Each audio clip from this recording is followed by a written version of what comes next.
Doutor Antônio, em poucas palavras, o que é uma intervenção cívico-militar? É uma ação política direta da nação quando os instrumentos políticos representativos não estão funcionando. Então a nação precisa intervir para salvar a coisa pública. E por que o Brasil necessita de uma intervenção atualmente? Porque nós estamos vivenciando um vácuo político institucional. O que é vácuo político institucional? É a relativização do poder do Estado. Ou seja, nós temos ambientes sociais em que o poder do Estado não se opera. Por exemplo, as favelas, as periferias, os acampamentos do sem terra, por exemplo. E as cadeias? A cadeia é um absurdo, porque cadeia tem que ter disciplina máxima. E você tem uma cadeia entregue a si mesma. O crime é que manda na cadeia. Isso tudo é relativização do poder do Estado. E o Estado foi criado para proteger as pessoas e não para proteger o crime, como vem acontecendo. E como é que seria essa intervenção no Brasil? Veja, a Constituição Federal, sabiamente, sabedoria dos seus redatores, não dos políticos que debateram a Constituinte, sabiamente ela estabeleceu no artigo 1º e no artigo 142 que a sociedade pode ter uma ação política direta através dos seus instrumentos de força, que são os seus exércitos. Qualquer nação tem o exército como instrumento de garantia. E é assim que se opera. A nação, junto com os seus mandatários militares, intervém no processo político, afasta o crime do poder do Estado, faz uma adequação de mecanismos institucionais e convoca eleições gerais. E quais seriam as consequências de uma intervenção cívico-militar? O Brasil, em primeiro lugar, ganharia estabilidade política e econômica, em segundo lugar. O que o mundo precisa, um Brasil forte para comprar e vender mais. E abastecer os mercados com seus produtos agrícolas e minerais. Sim. Essa é a consequência. Então o Brasil sairia da 7ª ou 8ª potência e em 2 anos iria para 3º lugar. Nós ultrapassaríamos o Japão com certeza. Sim. Em 2 anos apenas. Beleza. E qual a diferença de uma intervenção cívico-militar comparado com o tal chamado golpe militar de 64? Veja, em 64 o ambiente era diferente. O Brasil era uma província poeirenta que vivia a Guerra Fria, que era instrumento do poder real, que é uma guerra que realmente não ocorreu, porque as potências sempre se entenderam. Agora, os países periféricos viviam uma guerra sangrenta que não traduzia a realidade. O Brasil temia que a ideologia tomasse conta da sua vida, afastando as suas crenças e o convívio social adequado. E uma intervenção? Houve a intervenção, e naquele tempo, eu digo naquele tempo que faz tempo mesmo, 64, houve uma intervenção cívico-constitucional também. Só que o povo só participou da intervenção propriamente dita. Em seguida, se afastou da coisa pública. E a proposta atual é que o povo continue, mas como? Como fiscal do exercício do poder. São esses mecanismos de fiscalização que nós temos que apropriar o mecanismo do Estado. E quanto tempo duraria uma intervenção até que se estabelecessem novas votações e eleições? Em primeiro lugar, a intervenção propriamente dita, o país tem que funcionar rapidamente, com uma nova feição. Você tem que alterar a Constituição, dotando-a de mecanismos que possibilitem que a sociedade fiscalize o exercício do poder. Por exemplo, corregedorias compostas por cidadãos, ampliar a competência do Tribunal do Júri para que os políticos sejam julgados pela sociedade. Então, feito isso, você tem que adequar o mundo partidário para afastar o crime desse mundo também. Quando você saneia a coisa pública, você tem que aprimorar os mecanismos de escolha, ou seja, o processo eleitoral propriamente dito, que é um mecanismo de escolha. Você tem que garantir, em primeiro lugar, o quê? A liberdade de escolha do cidadão. Feito isso, você pode convocar as eleições, a partir das eleições municipais, depois das estaduais e, por fim, a eleição presidencial. E quais são os aspectos benéficos a longo prazo? A longo prazo, o Brasil assume o seu papel de potência internacional. Porque existem potências naturais. Quais são as potências naturais? Estados Unidos, Índia, China, Rússia e Brasil. Por que eles são potências naturais? Porque eles têm recursos minerais, território e população. Só o Brasil que não exerce a sua condição de potência, porque a Índia é uma potência regional, tem até bomba atômica, não é verdade?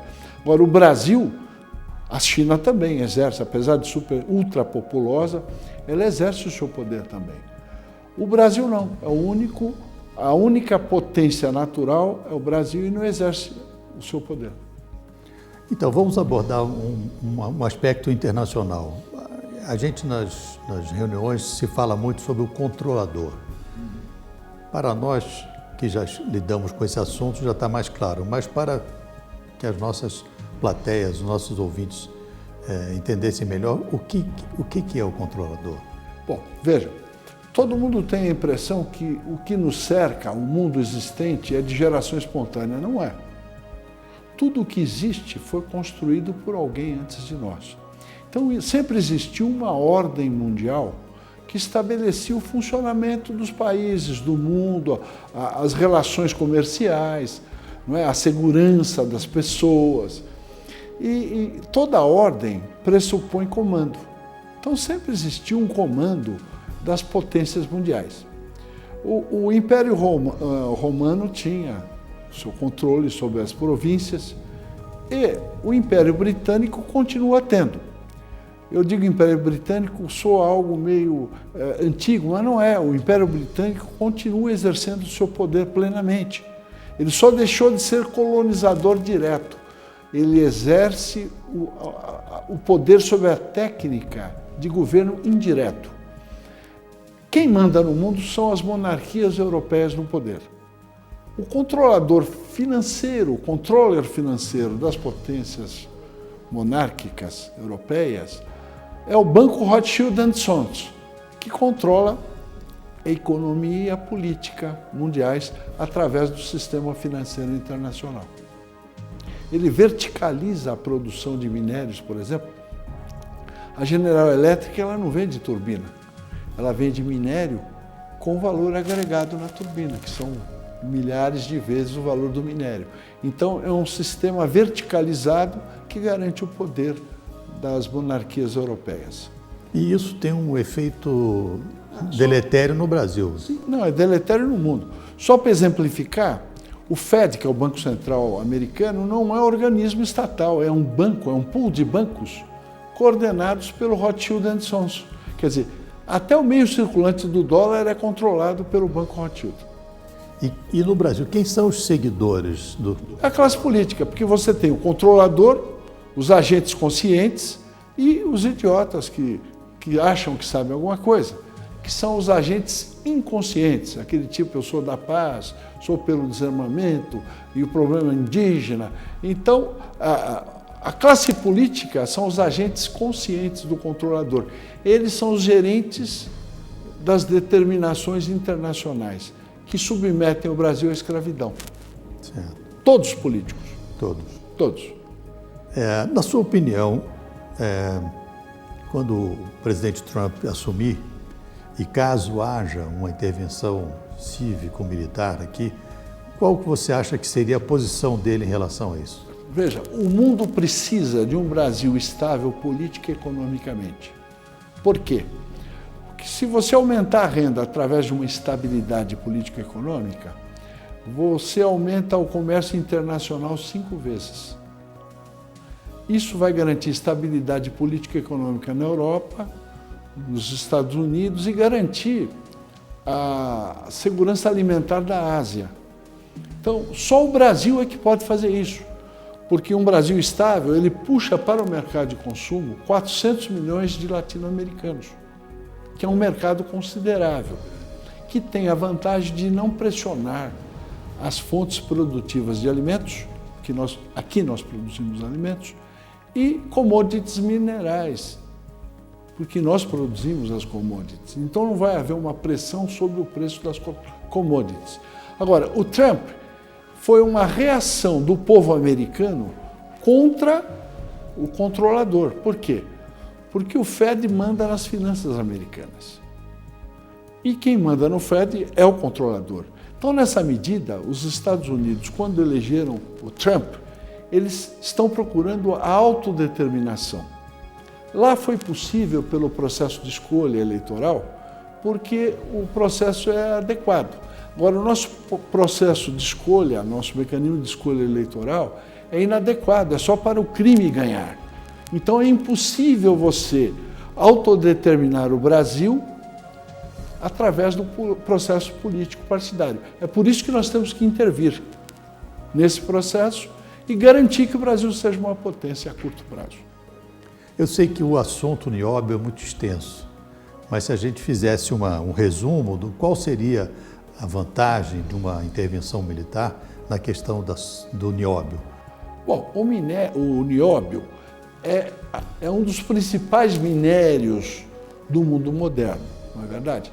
Mas o Brasil produz outros minérios, tem reservas minerais estratégicas de praticamente todos os minérios dos quais o primeiro mundo é dependente. Chega até a 100%. Nióbio, o primeiro mundo todo é dependente 100%. E outros minérios também, terras raras. De sorte que o Brasil perde por dia em contrabando e subfaturamento de exportações de minérios estratégicos, $1 bilhão por dia. Caramba. Só em nióbio nós perdemos $100 bilhões por ano. Só para fazer uma comparação, o ano passado a União arrecadou em imposto de renda à pessoa física, descontado na fonte, 139 bilhões de reais. Só em nióbio nós perdemos $100 bilhões, o equivalente a quase 3 vezes o que ele arrecada com o imposto de renda. Então, se você estancar a sangria das receitas com exportações de minérios, você vai reduzir os impostos a menos de 30% do que você paga hoje. Com imposto único, você passa a pagar 17% ao ano. Com a malha tributária de hoje, é 36%. Mas dependendo da faixa salarial, é muito mais. Porque, por exemplo, quem ganha R$10 mil paga 30% de imposto de renda, fica 7%. Desconta INSS e outras coisas, o sujeito leva 6 mil para casa. Só que do que ele consome, 50% é imposto. Então ele ganha 10 e fica com 3. Na realidade, quem ganha R$10 mil, que é uma classe média forte, ele paga 70% de impostos, o que é um absurdo. Isso é escravidão. Escravidão. Né? Porque o escravo, acho que ele tinha garantia de teto, garantia de comida e de roupa e de saúde. Que o patrão dele queria que ele tivesse saúde para trabalhar. Nós não temos garantia de nada disso e pagamos 70% de impostos. É um absurdo, né? Não, isso é escravidão. Total. Né?